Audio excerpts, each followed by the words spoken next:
అన్న నమస్తే. నమస్తే అన్న. కొప్పంజయ్య అలియాస్ రమేష్ అన్న.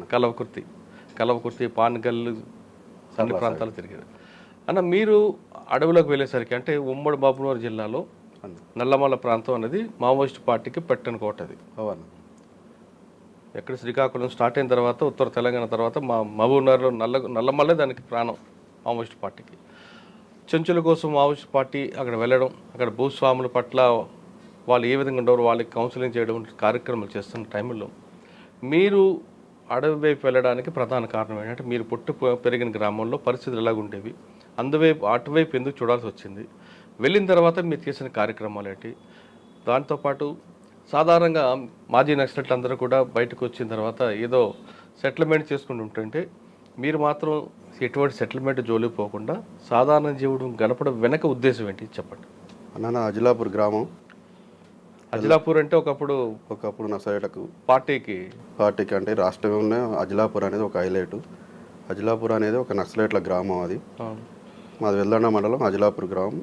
ఉమ్మడి మహబూబ్నగర్ ఉండే ఇప్పుడు నాగరికల్ డిస్టిక్.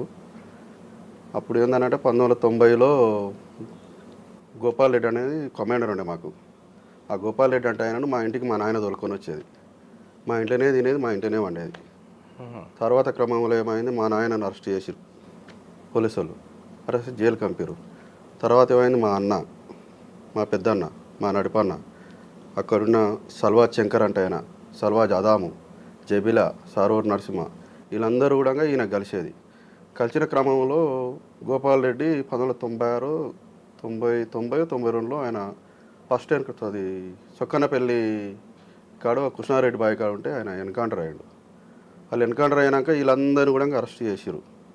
ఈ గోపాల్ రెడ్డి ఉన్నప్పుడే ఏమైంది, వీళ్ళందరూ కూడా పెద్ద ఎత్తున కుందారం రెడ్డి అని మా ఊళ్ళో ఉండేది. ఆయన ముందలంగా మేము ఎప్పుడైనా చెప్పులు వేసుకొని కానీ తెల్ల అంగీలు వేసుకొని కానీ రుమాలు కట్టుకొని పోయేది. ఆడోళ్ళు కానీ మొగోళ్ళు కానీ వంగిపోయేది.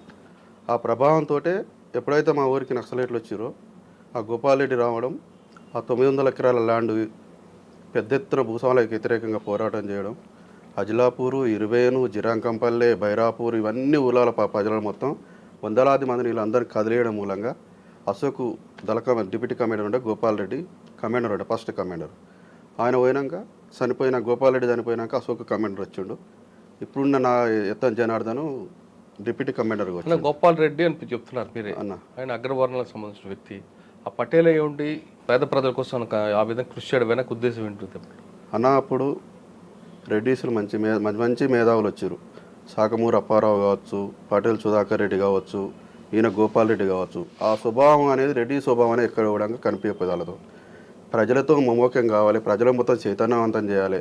ఎక్కడెక్కడ భూస్వాముల భూములు ఉండవు ఆ భూములు మొత్తం మనం స్వాధీనం చేసుకోవాలి, జెండాలు బాతాలి, ప్రజల మొత్తం పంచాలనే దాంతో 1990 నుంచి 94, 95 వరకు ఇవే పోరాటాలు జరిగినాయి. భూ పోరాటాలు రెగ్యులర్గా. అందులో క్రమంగానే మనం 1995, 96లో పూర్తిగా 900 ఎకరాలని మేము ఆక్రమించుకోవడం జరిగింది. దాంట్లో గోపాల్ రెడ్డి గారు మీ ప్రాంతంకి వచ్చేసరికి అప్పటికి భూస్వామ్య వ్యవస్థ నడుస్తుంది. భూస్వామ్య వ్యవస్థ నడుస్తూనే ఉన్నది. ఆ భూస్వామ్య వ్యవస్థకు పోరాటం పెద్ద ఎత్తున చేసినాం. 90 నుంచి 96 వరకు కలకుర్తి ఏరియాల గ్రామాల మొత్తం భూస్వాములకు వ్యతిరేకంగానే పోరాటం చేసుకున్నారు. పోడు భూములు ఎక్కడెక్కడ అన్నీ ఆక్రమించుకున్నారు.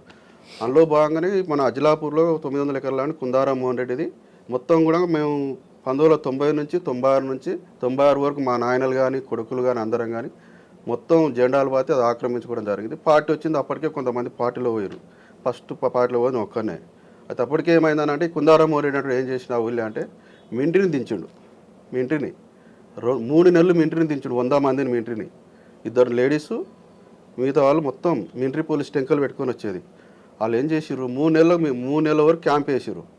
3 నెలల తర్వాత ఏం చేసారు, నైట్ మొత్తం దాదాపు ఈ మింట్రీ వాళ్ళు కాకుండా వందలాది మంది పోలీసు వాళ్ళు నైటు 12 గంటలకు గ్రామం మీద పడి ఆడోళ్ళు మొగోళ్ళు చిన్నపిల్లలు అనుకుంటే కొట్టిందే మొత్తం బట్టలిప్పి కొట్టిన మమ్మల్ని అందరినీ, ఆడోళ్ళు అందరినీ కొట్టిన సందర్భంగా ఒక 60-70 మందిని తీసుకొని పోయి జైల్లో పెట్టారు.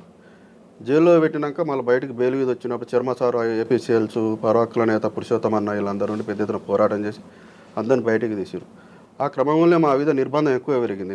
నిర్బంధం పెరిగి అప్పుడు కొప్పజంగి అంటే ఆయన, తల్వా శంకర్ అంటే ఆయన, అదాం అంటే ఆయన, సారూర్ నరసింహ, జబిలా వీళ్ళంతా సరెండర్ అయ్యారు. జైలుకు పోయారు, సాధారణ జీవితాలు గడుపుతారు. అప్పుడు మళ్ళీ పార్టీకి కలిసే వాళ్ళు పోరాటం చేసేవాళ్ళు కావాలి కానీ మళ్ళీ నేను రమాకాంత్ కలకొండ బుచ్చయ్యలు అందరం కూడా మళ్ళీ పోరాటం చేసి పూర్తిగా అక్కడ ప్రజలకు జనార్దన్ కమాండర్ అశోక్ కమాండర్ అయినాక పూర్తిగా మొత్తం ఓవర్ పొలాలకు గొల్చేయడం జరిగింది. జరిగించి నేను 1996లో పూర్తిగా లోపలికి వెళ్ళిపోయినా. అంటే 96 ముందు మీ నాన్నగారిని అరెస్ట్ చేశారు కదా, అవునా, తర్వాత బయటకు వచ్చారు ఆయన. బయటకు ఆ ప్రభావం మీద పడింది రెగ్యులర్గా ప్రభావం. మా నాయన, మా పెద్దన్న, మా నడిపన్న, మా మూడోగన్న, మా వాళ్ళని తీసుకెళ్లారు. అందరూ పార్టీలు సరెండర్ అయిన వీళ్ళంతా ఇక రెగ్యులర్గా వచ్చి మా ఇంట్లో గోపాల్ రెడ్డి అంటే ఆయన మా ఇంట్లోనే తినేది, మా ఇంట్లోనే వండేది. అప్పుడు మింట్రోలు వచ్చి 300 మంది గోపాల్ రెడ్డి మా ఇంటి నుంచి పట్టుకొని తీసుకొని పోతుంది వ్యాన్లెక్కి.